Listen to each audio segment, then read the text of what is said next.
Começa agora uma aula de sociologia onde iremos abordar os principais assuntos que são os principais pensadores da sociologia e o que pensa cada um do socialismo. Então fiquem ligados e bons estudos. Muitas pessoas elas conhecem um pouquinho sobre o que é socialismo ou alguma coisa relacionada, mas será que elas realmente conhecem a verdadeira importância que os estudos dos sociólogos famosos tiveram na sociedade? Bom, vamos ver se a gente acha alguma pessoa aqui para perguntar. Com licença, senhor, eu poderia fazer uma pergunta para o senhor? Pode sim. Bom, o senhor conhece alguma coisa relacionada à sociologia? Não conheço. Você já ouviu falar num nome chamado Karl Marx? Já ouvi falar, mas eu não conheço. Socialismo é um segmento político e econômico que surgiu no final do século XVIII e é caracterizado pela ideia de transformação da sociedade através de uma igual distribuição de riquezas entre os cidadãos da sociedade, visando diminuir a distância entre os ricos e os pobres. Karl Marx, que foi um dos principais filósofos desse movimento socialista, ele afirmou que o socialismo seria alcançado apenas quando acontecesse uma reforma social através de luta de classes e de uma revolução de proletariados. Porque no sistema socialista não deveria haver classes sociais e nenhum tipo de nada, porque os princípios do socialismo para Marx seria a igualdade entre todos. Todos os bens e todas as propriedades particulares seriam de todos, ou seja, seriam públicas, e haveria repartição do trabalho comum e dos objetos de consumo, e isso iria diminuir as diferenças econômicas entre os indivíduos, segundo um movimento. O sistema socialista ele é totalmente contrário ao sistema capitalista, porque o sistema capitalista ele possui uma base na qual a propriedade ela é privada e os meios de produção também são do mercado liberal, fazendo com que a riqueza se concentrasse em uma pequena parte da sociedade. A origem do socialismo ela tem raízes em algumas ideias e surgiu como alguma forma de resposta aos movimentos políticos da classe trabalhadora e também como uma forma de resposta às críticas que estavam sendo feitas sobre a Revolução Industrial e seus efeitos. Na teoria marxista, o socialismo ele representava uma fase de transição entre o fim do capitalismo e uma possível implantação do comunismo. O socialismo ele sugeria uma reforma significativa da sociedade capitalista, porque ele implantaria o comunismo, que por sua vez ele era muito mais radical que o socialismo, e também porque ele defendia o fim do sistema capitalista e a queda total da burguesia através de uma revolução armada. Aprendemos muitas coisas sobre o socialismo marxista, entretanto agora iremos falar sobre um grande pensador clássico que foi Émile Durkheim. Com licença, senhor, você conhece Émile Durkheim? Conheço, sim. Você sabe o que ele pensava em relação ao socialismo? Não sei se dizer. O socialismo para Durkheim teria sido criado como uma resposta aos problemas de coesão social e aos graves conflitos entre patrões e trabalhadores. Era, portanto, uma ideia ou uma doutrina moral, mas não um sistema social nem mesmo uma saída para os problemas econômicos de sua época.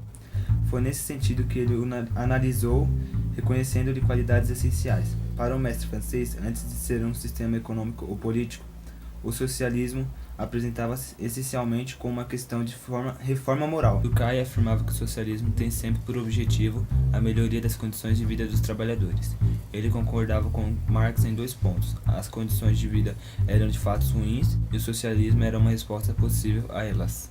Outro sociólogo muito famoso e muito conhecido também foi Max Weber. Para Weber, o sistema socialista ele não era, como afirmavam os outros sociólogos, uma forma de consequência do fim do capitalismo. Porque para Weber, o socialismo ele não começava quando ocorria uma luta de classes.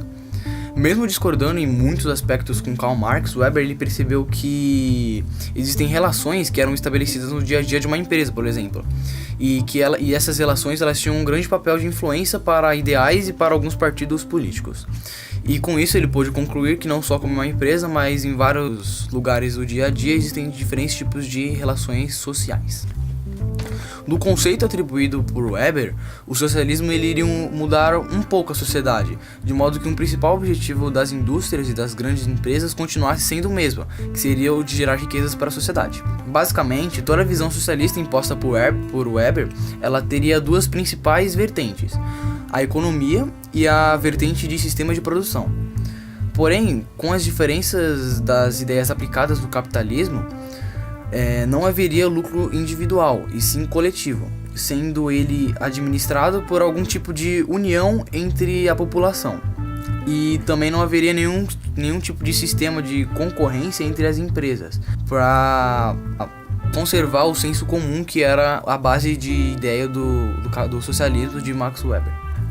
Para afirmar os seus ideais, o Weber ele dizia que o individualismo desses dois segmentos ele não iria funcionar, ou seja, deveria ser imposta uma coletividade para que a sociedade se desenvolvesse tanto socialmente.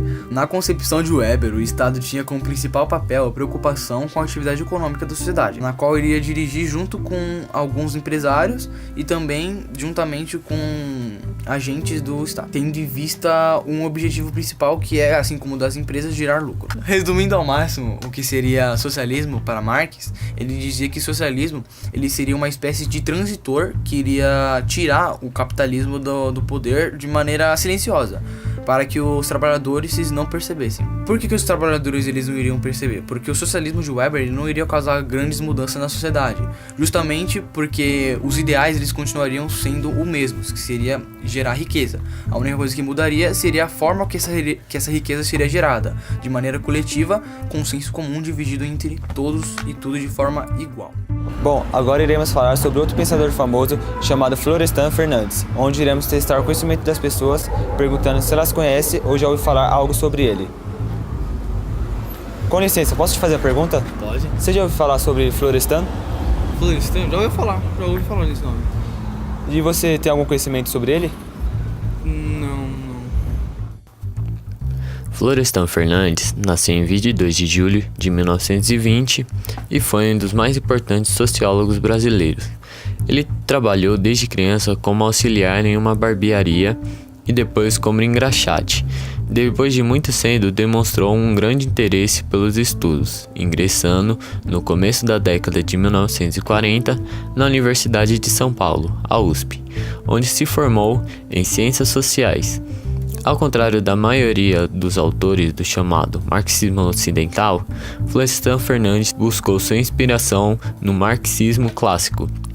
Marx, Engels, Lenin, Rosa, pensadores cujas obras refletiram as lutas sociais de seus tempos e buscaram oferecer, junto aos movimentos sociais, respostas radicais para a superação da ordem burguesa. Nas suas palavras, o socialismo científico ou o comunismo, formulados por tais autores, não brotaram apenas da crítica filosófica e da história burguesas. A teoria socialista nasceu do confronto da crítica com o concreto. Foi ela possível em virtude da existência das lutas efetivas do proletariado contra o capital. Para Florestan, era preciso compreender o país a partir das perspectivas dos grupos e classes que formavam a maioria do povo.